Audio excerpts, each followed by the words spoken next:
Pipila ka mga palaliton sa Tamunog Public Market misaka ang presyo.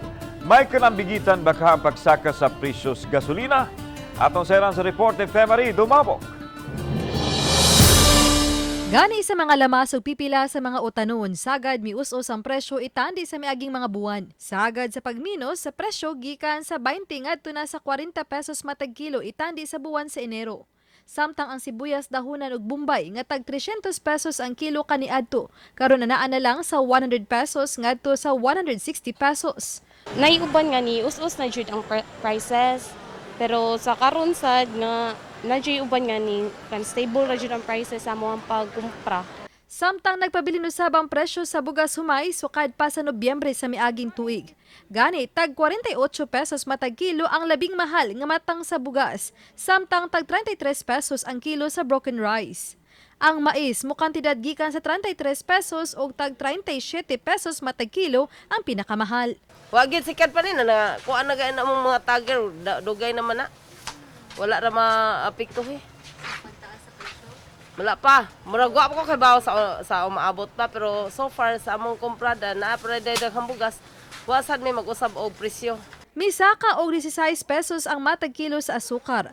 13 pesos usab ang pagsaka sa presyo sa mantika. Before sa pag-increase sa gasolina, nisaka na siya. Oh. But siguro kanang na siguro i-anticipate ba kining Holy Week. Samtang mga karning baboy ang nimahal pa og 20 ngadto na sa 40 pesos matag kilo, human nga sagad anaa na sa 300 o 320 pesos ang kilo, gikan sa 280 pesos matag kilo sa niaging duha ka bulan. So far sa among nadunggan tungod sa Manila, katong ari sila magkuan ba, ari sila mangumpra, so mag-shortage jud kay murag mas ma-priority man sila sa farm kay dagko man kay taas man kay sila dinawatan. So mao lang ta mo ihangyo ba dili lang kayo ikuan kay ang Cebu man koy kita jay laot. Mi barato sabang manok gikan sa 190 pesos matag kilo karon tag 180 pesos na lang. Sagad sa mga isda mi barato usab og 20 ngadto sa 40 pesos matag kilo. Samtang nagmingaw man ang pipila sa mga gasoline station sa Dakbayan sa Talisay ganihang udto, apan matod sa attendant nga kun rush hour, dagsa gihapon sila sa mga magpagasolina bisan sa padayon ang pagsaka sa presyo niini. Same ra gyapon siya ma'am, same ra gyapon ang pang-adlaw-adlaw nga customer namo pero ang reklamo lang jud nila nga itaas jud siya maayo jud na ang ilang kablakan moabot og 100 unsaon na lang. Aris na mo bagulbol namo nga usa na maninday.